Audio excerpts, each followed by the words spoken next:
എല്ലാ കൂട്ടുകാർക്ക് ശുഭദിനം നേർന്നുകൊണ്ട് നമുക്ക് ബാലിന്റെ ഗോമതിയുടെ ഇന്നത്തെ നല്ലൊരു വിശേഷം കേട്ടാലോ. അതിനു മുമ്പായിട്ട് ആദ്യമായി കാണുന്നവരാണെങ്കിൽ ചാനൽ ഇഷ്ടപ്പെട്ട ഒന്ന് സബ്സ്ക്രൈബ് ചെയ്യാൻ മറക്കരുത്. വീഡിയോ ഇഷ്ടപ്പെടുവാണെങ്കിൽ ലൈക്ക് തരാനും മറക്കരുത് കേട്ടോ. അപ്പൊ നമുക്ക് നേരെ നമ്മുടെ വിശേഷത്തിലേക്ക് പോയാലോ. അങ്ങനെ ഇന്നത്തെ വിശേഷത്തില് സിനിമയ്ക്ക് പോയ കാര്യങ്ങളൊക്കെ പറഞ്ഞുകൊണ്ട് ബാലനും ഗോമതിയും അങ്ങനെ ഇരിക്കുവാണ്. ഈ സമയത്ത് ബാലന് ആനന്ദിനോട് ചോദിച്ചു, അല്ല ഞാനൊരു കാര്യം ചോദിച്ചോട്ടെ, അപ്പൊ നീ സിനിമ തീരുന്നതിന് മുമ്പ് ഇറങ്ങി പോന്നല്ലേ എന്നൊക്കെ ചോദിക്കുവാണ്. ഇത് കേട്ടതും ആനന്ദ് പറഞ്ഞു, ഇല്ലച്ച സിനിമ തീരുന്നതിന് മുമ്പ് ഇറങ്ങി പോന്നൊന്നുമില്ല. പിന്നെ എന്താടാ? അല്ല അത് പിന്നെ ഞാൻ പകുതി ആയപ്പോഴത്തേനും ഉറങ്ങിപ്പോയെന്ന് പറയണം. ഉറങ്ങിപ്പോയെന്നോ? എടാ 1600 രൂപ വെള്ളത്തിൽ വരച്ച വര പോലെ ആയി പോയില്ലേടാന്ന് ചോദിക്കുക. അത് പിന്നെ അച്ഛാ എന്താന്നറിയത്തില്ല, ഈ AC യുടെ തണുപ്പും കാര്യങ്ങളൊക്കെ വന്നു കഴിഞ്ഞപ്പോഴത്തേനും അറിയാതെ എന്റെ കണ്ണടഞ്ഞു പോയെന്ന് പറയാം. എടാ അപ്പൊ നീ നിന്റെ പോപ്കോണും ജ്യൂസും ഒന്നും കഴിച്ചില്ലേ? അതൊക്കെ ഇച്ചിരിയൊക്കെ ഉള്ളൂ, പക്ഷെ ദേവി മുഴുവൻ കഴിച്ചാന്ന് പറയാ. എടാ അതുകൊണ്ട് എന്താവാനാ? അപ്പൊ അതും നിനക്ക് നഷ്ടമായി അല്ലേന്ന് ചോദിക്കുക. പിന്നീട് ദേവിയോട് ചോദിച്ചു, അല്ല മോൾ ഇതൊക്കെ കഴിച്ചോന്ന് ചോദിക്കാം. അത് പിന്നെ പറയേണ്ട കാര്യമുണ്ടാ ബാലച്ച, ഞാൻ മുഴുവനും കഴിച്ചെന്ന് പറയാണ്. മാത്രല്ല സിനിമ ഫുള്ളായിട്ട് കണ്ടെന്ന് പറയാം. ഇത് കേട്ടതും അവിടെ നിന്നിട്ട് ആര്യം പറഞ്ഞു, അല്ല അത് പിന്നെ ദേവേച്ചി കഴിച്ചില്ലെങ്കിൽ കാര്യം പറഞ്ഞേടെ, അച്ഛനോട് കള്ളത്തരം പറയേണ്ട കാര്യമൊന്നുമില്ല കേട്ടോ. ഒരു പക്ഷേങ്കിൽ ഇപ്പൊ അടുത്ത ഷോ തുടങ്ങി കാണത്തില്ല. ഞാൻ എന്നാ ഒരു കാര്യം ചെയ്യാം, പോയിട്ട് ഇനിയിപ്പൊ അവിടെ ചെന്നിട്ട് ബാക്കിയുള്ള പോപ്കോണും ജ്യൂസും ഒക്കെ എടുത്തോണ്ട് വരാം, ചിലപ്പോ അത് അവിടെ കാണുമായിരിക്കും എന്ന് പറയണം. ഇത് കേട്ടതും ഗോമതി മിത്രയൊക്കെ ചിരിക്കുകയാണ്. പെട്ടെന്ന് ബാലിന്റെ കാര്യം മനസ്സിലായി. ബാലൻ പറഞ്ഞു, അച്ഛനെ കളിയാക്കുന്നതിന് മക്കള് വന്നിരിക്കുന്നു. എടാ വെറുതെ അല്ലടാ നീയൊന്നും നന്നാവാത്തെ എന്ന് പറയണം. പിന്നീട് ബാലൻ ചോദിച്ചു, അല്ല മോളെ സിനിമ മൊത്തം കണ്ടെന്നല്ലേ പറഞ്ഞേ? എങ്കിലും മോളെ കഥയൊന്ന് പറഞ്ഞേന്ന് പറയണം. കഥ പറയാനോ? അതെ, സിനിമയുടെ കഥയൊന്ന് പറഞ്ഞേ, സിനിമയുടെ കഥയൊന്ന് കേൾക്കട്ടെ. എന്താ അതിന്റെ കഥയെന്നറിയാലോ. 1600 രൂപ മുടക്കി സിനിമ കണ്ടല്ലേ, അപ്പം ഞങ്ങളും കൂടെ കേൾക്കട്ടെ, അപ്പൊ ഞങ്ങൾക്കും മനസ്സിലാവല്ലോ അതിലെ കഥയും കാര്യങ്ങളൊക്കെ എന്ന് പറയണം. ഇത് കേട്ട് കഴിഞ്ഞപ്പോ ദേവി ഒന്ന് ആലോചിച്ചു. പിന്നീട് ദേവി അങ്ങോട്ട് കഥ പറയാൻ തുടങ്ങുവാണ്, സിനിമയുടെ കഥ. അങ്ങനെ മുഴുവൻ കേട്ട് കഴിഞ്ഞപ്പോഴത്തേനും ബാലൻ പറഞ്ഞു, ദൈവമേ ഇത് കേൾക്കാനാണോ അല്ല ഇത് കാണാനാണോ നിങ്ങൾ ഈ 1600 രൂപ മുടക്കി പോയെന്ന് ചോദിക്കണം. എന്താ ബാലച്ച അങ്ങനെ പറഞ്ഞേ? അല്ല ഇതൊക്കെ എന്ത് പഴയ അന്നത്തെ ആ സിസ്റ്റം ഇപ്പോഴും ഇത് തന്നെയാ, പണ്ടും ഇതുപോലെ തന്നെയായിരുന്നു, ഇതേ രീതിയിലായിരുന്നു സിനിമയുടെ പോക്ക്, ഇപ്പോഴും അതേപോലെ തന്നെ. ഇതിനകത്ത് എന്താ ഇത്ര പുതുമയിരിക്കുന്നേ? ഇത് കാണാനാണ് ഈ TV-ക്കകത്ത് വരുന്നതൊക്കെ കണ്ടാ പോരേന്ന് ചോദിക്കുക. ഇത് കേട്ടതും പെട്ടെന്ന് വല്ലാത്തൊരു ബുദ്ധിമുട്ടായി പോയി ശ്രീദേവിക്ക്. ശ്രീദേവി പറഞ്ഞു, അല്ല അത് പിന്നെ ബാലച്ച ഞാനങ്ങോട്ട് പറഞ്ഞെന്നുള്ളൂ കേട്ടോ മോളെ. ഗോമതി പറഞ്ഞു, എന്തിനാ ബാലേട്ട ഇങ്ങനെയൊക്കെ പറയണേ? സിനിമ കണ്ട അവര് വന്നില്ലേ, പിന്നെ ഇനിയിപ്പോ അതിനെക്കുറിച്ച് എന്നാലും 1600 രൂപയ്ക്കുള്ള സിനിമയൊന്നും ഇതില്ല എന്ന് പറയണം. കൂടിപ്പോയിട്ടുണ്ടെങ്കിൽ ഒരു 120 രൂപയുടെ പ്രശ്നം, അത്രേ ഉള്ളൂ. അതിന് 1600 രൂപ ചെലവാക്കേണ്ട കാര്യമൊന്നും ഇല്ലായിരുന്നു എന്നും പറഞ്ഞുകൊണ്ട് ബാലൻ അങ്ങോട്ടേക്ക് എഴുന്നേറ്റ് പോവാണ്. ആ സമയം മീനാക്ഷി മിത്രയും ആര്യനൊക്കെ പരസ്പരം നോക്കി ചിരിക്കണം. അവർക്ക് മനസ്സിലായി അച്ഛന്റെ മനസ്സിൽ നല്ല വേദന ഉണ്ടായിട്ടുണ്ട്. 1600 രൂപ പോയിരിക്കുന്നത്. 1600 രൂപ പോയിട്ടുണ്ടെങ്കിൽ ബാലൻ ഇനി ഒരു 10 ദിവസം ഉറങ്ങത്തില്ല. കാരണം അത്രയ്ക്ക് ടെൻഷനായിരിക്കും ബാലന്റെ ഉള്ളിലുണ്ട്. പിന്നീട് ബാലൻ അങ്ങോട്ട് പോയി കഴിഞ്ഞപ്പോ തന്നെ ശ്രീദേവിയുടെ മുഖം അങ്ങോട്ട് മാറി. ഗോമതി പറഞ്ഞേ, അതെ ബാലേട്ടന്റെ സ്വഭാവം എങ്ങനെയൊക്കെയാ, ബാലേട്ടന്റെ പൈസയൊക്കെ പോകുന്നതെന്ന് പറഞ്ഞാൽ പ്രാണ സങ്കടമാ, അതുകൊണ്ട് മോള് വിഷമിക്കേണ്ട കാര്യമൊന്നും ഇല്ലാട്ടോ എന്ന് പറയണം. ശരി അമ്മയെന്ന് പറയണം. പിന്നീട് ശ്രീദേവി മുറിയിലേക്ക് പോവാണ്. കുറച്ചേരം കഴിഞ്ഞ് കഴിഞ്ഞപ്പോഴത്തേനും ആനന്ദ് മുറിയിലേക്ക് കയറി വന്നപ്പോ ശ്രീദേവി ഇങ്ങനെ ഓരോന്നൊക്കെ ഓർത്ത് ചിരിച്ചോണ്ടിരിക്കുവായിരുന്നു. അല്ല എന്ത് പറ്റി ദേവി, ഭയങ്കര ചിരിയൊക്കെ ആണല്ലോ, എന്തോ കാര്യമായിട്ട് സന്തോഷം ഉണ്ടല്ലോ എന്ന് പറയാം. അത് പിന്നെ ഞാൻ സിനിമയ്ക്ക് പോയ കാര്യമൊക്കെ ഓർക്കുമായിരുന്നു, അവിടെ നടന്ന ഓരോ കാര്യങ്ങളും സിനിമയെ കുറിച്ചൊക്കെ ഓർത്ത് കഴിഞ്ഞപ്പോ ചിരിച്ചാന്ന് പറയണം. ഇത് കേട്ടപ്പോ ആനന്ദ് പറഞ്ഞു, ഓ അത് ശരി, അല്ല ആനന്ദന്റെ സിനിമ മുഴുവൻ ഇഷ്ടപ്പെട്ടില്ല എന്ന് ചോദിക്കാം. അത് പിന്നെ ഞാൻ ഉറങ്ങിപ്പോയതുകൊണ്ട് മുഴുവൻ കണ്ടില്ലെന്ന് പറഞ്ഞില്ലേ? ഓ അങ്ങനെയാണല്ലേ, ശരി. അല്ല ആനന്ദൻ എന്താ മുഖം വല്ലായിരിക്കണേന്ന് ചോദിക്കണം. അത് പിന്നെ ഒന്നുമില്ല ദേവി, ഒരു കാര്യം ഞാൻ പറയാം. അതെ നമ്മൾ സിനിമയ്ക്ക് പോകുന്നതൊന്നും കുഴപ്പമില്ല, പക്ഷെ ഇത്രയും രൂപ മുടക്കിയുള്ള സിനിമ കാണിച്ചൊന്നും നമുക്കിനി വേണ്ട കേട്ടോ. അതെന്താ അങ്ങനെ പറഞ്ഞേ? ഇത്രയും രൂപ മുടക്കി സിനിമ കാണാൻ പോലും അച്ഛനൊന്നും ഇഷ്ടപ്പെടത്തില്ല. ഇന്ന് തന്നെ അച്ഛനത് ഇഷ്ടപ്പെട്ടില്ല. പിന്നെ ദേവി ബുക്ക് ചെയ്താണല്ലോ എന്ന് കരുതിയിട്ട് അച്ഛനൊന്നും മിണ്ടായിരുന്നേ. ഞങ്ങൾ ആരെങ്കിലും ആയിരിക്കണം.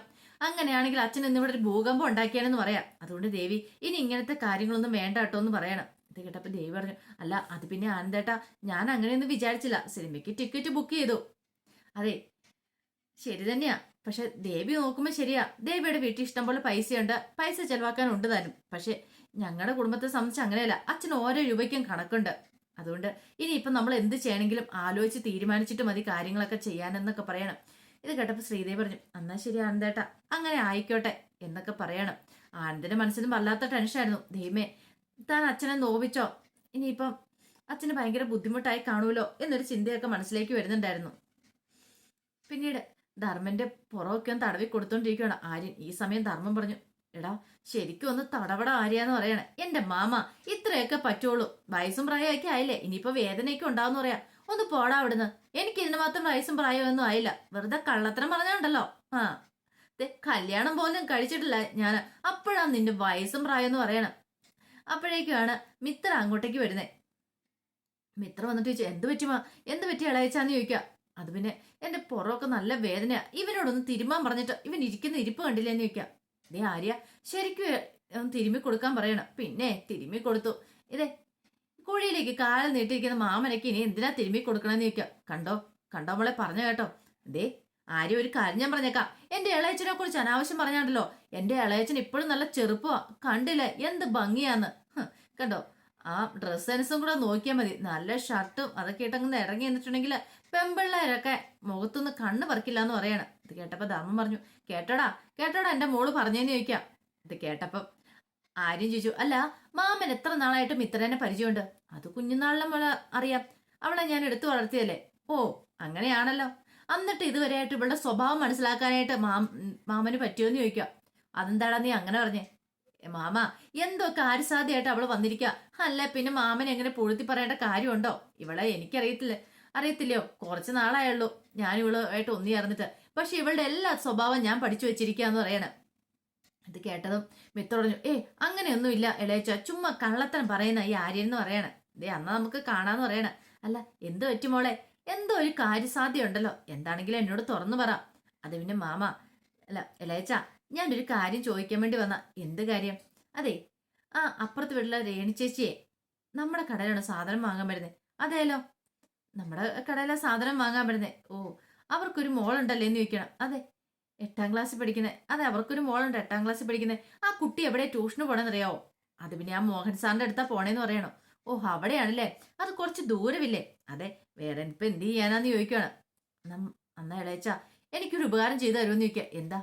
ആ ചേച്ചി ഇനി സാധനം മേടിക്കാൻ വരുമ്പോഴേ ആ ചേച്ചിയോട് പറയണം, ഞാനിവിടെ ട്യൂഷൻ എടുക്കുന്നുണ്ട്, അപ്പൊ എന്റെ അടുത്തേക്ക് വിടാനായിട്ട് നന്നായിട്ട് മിത്ര എടുക്കൂന്നൊക്കെ പറയണമെന്ന് പറയാം. ഓഹോ അപ്പൊ അതായിരുന്നു കാര്യം എന്നാര്യം പറയണം. ഞാൻ അപ്പോഴേ പറഞ്ഞില്ലേ മാമ, എന്തോ ഒരു കാര്യസാധ്യ ഉണ്ടെന്ന്, ഇപ്പൊ മനസ്സിലായില്ലേ എന്ന് ചോദിക്കാം. ഇത് കേട്ടതും ധർമ്മം പറഞ്ഞു, അതിനിപ്പോ എനിക്ക് എന്ത് ചെയ്യാൻ പറ്റും? ഞാൻ ചോദിച്ചിട്ടുണ്ട്, അവര് വിടുമെന്ന് തോന്നുന്നുണ്ടോ? അവര് വിട്ടോണ്ടിരിക്കുന്നതല്ലേ, അതൊക്കെ ഇളയച്ചനെ കൊണ്ട് സാധിക്കും. ഇളയച്ചനൊന്ന് ചോദിച്ചാൽ മതി. പിന്നെ ഒരു കുട്ടി മാത്രം പോരാ, ഒരു 8-10 പേരെങ്കിലും വേണമെന്ന് പറയണം. ഇളയച്ചൻ അറിയാവുന്ന പരിചയത്തിലുള്ള ആരുടെയും ഒക്കെ വീട്ടില് അവര് കടയിൽ വന്നിപ്പോൾ ചോദിച്ചാൽ മതി, ഞാനിങ്ങനെ ട്യൂഷൻ എടുക്കണമെന്ന് പറഞ്ഞാൽ മതി. അതെ അത്രയും കുട്ടികൾക്ക് ട്യൂഷൻ എടുക്കുന്ന സമയത്ത് 10 കുട്ടികളെ ഇളയച്ചൻ എനിക്ക് കൊണ്ടുത്തരുവാണെങ്കിൽ ഒരു കുട്ടിയുടെ ട്യൂഷൻ ഫീസ് ഇളയച്ചന് ഞാൻ തരാമെന്ന് പറയണം. ഓ അത് കൊള്ളാലോ, അങ്ങനെയാണെങ്കിൽ ഞാൻ ഓക്കെ, ഞാനൊന്ന് അന്വേഷിച്ച് നോക്കട്ടെ എന്നൊക്കെ പറയണം. അങ്ങനെ ധർമ്മൻ അങ്ങോട്ട് പോയി കഴിഞ്ഞപ്പോഴത്തേനും ആരും ചെന്നിട്ട് ചോദിച്ചു, ഇത് വല്ലതും നടക്കുന്ന കാര്യമാണോ? എന്ത്? അല്ല ഈ ട്യൂഷന്റെ കാര്യം. അതെന്താ ആര്യം അങ്ങനെ പറഞ്ഞേ? അച്ഛൻ സമ്മതിക്കുമെന്ന് തോന്നുന്നുണ്ടോ? അച്ഛനോട് പറഞ്ഞോന്ന് ചോദിക്കണം. അത് പിന്നെ അങ്കിളിനോട് ഞാൻ പറഞ്ഞിട്ടില്ല, പിന്നെ എങ്ങനെ ശരിയാവും? അച്ഛൻ സമ്മതിക്കാതെ പിന്നെ ഇവിടെ ട്യൂഷൻ വെക്കാൻ പറ്റുമോന്ന് ചോദിക്കാം. പക്ഷേങ്കില് ഇപ്പൊ പറഞ്ഞിട്ടില്ല, പിന്നീട് പറയാൻ ഓർത്തണ്ട, ട്യൂഷൻ തുടങ്ങിക്കഴിയുമ്പോ. അല്ല എവിടെയാ ട്യൂഷൻ വെക്കുന്നത്? ഇവിടെ വെക്കാൻ ഓർത്തണ്ട. ആ നല്ല കഥയായി. അന്നേ കണ്ടോ, ഇവിടെ ഇങ്ങനത്തെയുള്ള എന്ത് കാര്യങ്ങൾ നടത്തിയാലും അച്ഛൻ അപ്പ തന്നെ ഇടങ്കോലിടുന്ന ആളാ. മിക്കവാറും അച്ഛൻ ഇത് സമ്മതിച്ചു തരാൻ വഴിയില്ല എന്ന് പറയാം, നമുക്ക് നോക്കാന്ന് പറയണം എന്നും പറഞ്ഞിട്ട് മിത്ര അങ്ങോട്ടേക്ക് കയറി പോവാ. പിന്നീട് ബാലൻ ഇങ്ങനെ നെഞ്ചു പൊട്ടിയിരിക്കുക. അയ്യോ 1600 രൂപ, 1600 രൂപ ഇനി ഇപ്പൊ എന്ത് ചെയ്യും? ഓ എന്റെ ദൈവമേ, എത്ര കാര്യങ്ങൾ നടത്താനുള്ള പൈസയായിരുന്നു അന്നൊക്കെ ഓർത്തോണ്ടിരുന്ന് കഴിയുമ്പത്തേനും ഗോമതി അങ്ങോട്ടേക്ക് വരുന്നേ. ഗോമതി വന്നിട്ട് ചോദിച്ചു, അല്ല എന്താ എന്താ ബാലേട്ട ഇങ്ങനെ ആലോചിക്കുന്ന എന്ന് ചോദിക്കണം. അത് പിന്നെ ഗോമതി 1600 രൂപ, ഓ അത് വിട്ടുകള ബാലേട്ട, അത് കഴിഞ്ഞ കാര്യല്ലേ, ഇനി അതിനെക്കുറിച്ച് പറഞ്ഞിട്ട് കാര്യമുണ്ടോ എന്ന് ചോദിക്കാം. നിനക്ക് അത്ര ഈസി ആയിട്ട് പറയാം, നീ ഒന്ന് ആലോചിച്ച് നോക്കിയേ. അല്ല ഈ സിനിമയ്ക്ക് അന്നും ഒന്നും തമ്മിൽ എന്തെങ്കിലും വ്യത്യാസം ഉണ്ടോ? മീനാക്ഷി അല്ല ശ്രീദേവി പറഞ്ഞ കഥ കേട്ടോ? ശ്രീദേവി പറഞ്ഞ കഥ കേട്ടിട്ട് അന്ന് നമ്മൾ പണ്ട് സിനിമ കാണുന്ന സമയത്തും ഈ ഇതേ ഡയലോഗ്സ് ഇതേ കാര്യങ്ങളൊക്കെ തന്നെയായിരുന്നു. ജയന്റെ നസീറിന്റെ കാലത്ത് അന്നത്തെ പോലെ തന്നെ ഇന്നും ഒരു വ്യത്യാസവും വന്നിട്ടില്ല. നിനക്ക് എന്തെങ്കിലും തോന്നിയോന്ന് ചോദിക്കാം. അത് പിന്നെ ഇന്നത്തെ ചെറുപ്പക്കാരുടെ മൈൻഡല്ലേ. എന്ത് ചെറുപ്പക്കാരുടെ മൈൻഡ്? ഇതൊക്കെ പൈസ കൊടുത്ത് പോയി കാണുന്നവരെ വേണം പിടിച്ചിട്ട് ചാട്ടവാറിട്ട് അടിക്കാനെന്ന് പറയണം. കോമതി പറഞ്ഞു, ബാലേട്ടാ നമ്മളെ പോലെയൊന്നും അല്ല ഇന്നത്തെ കാലത്തെ കുട്ടികള്. ഓ അത് ശരിയല്ലേ. പക്ഷെങ്കിൽ ഞാൻ ആ പണം ഉണ്ടാക്കാൻ വേണ്ടി എത്രമാത്രം കഷ്ടപ്പെടുന്ന ഗോമതി നിനക്കറിയാവോ? എന്റെ ബാലേട്ടാ, ഇനിയിപ്പൊ അത് ബാലേട്ടൻ അത് തന്നെ പറഞ്ഞുകൊണ്ടിരിക്കേണ്ട കാര്യമുണ്ടോ? കിടന്നുറങ്ങാൻ നോക്ക്. എന്തിനാ വെറുതെ അതൊക്കെ ചിന്തിച്ചോണ്ടിരിക്കണം എന്ന് ചോദിക്കാം. ഉറങ്ങണമെന്ന് ആഗ്രഹമുണ്ട് ഗോമതി, പക്ഷെ എന്നെ കൊണ്ട് സാധിക്കണ്ടേന്ന് ചോദിക്കണം. പോട്ടെ. ഉം. ഇനിയിപ്പം അതിനെക്കുറിച്ച് ചിന്തിച്ച് വിഷമിക്കണ്ട.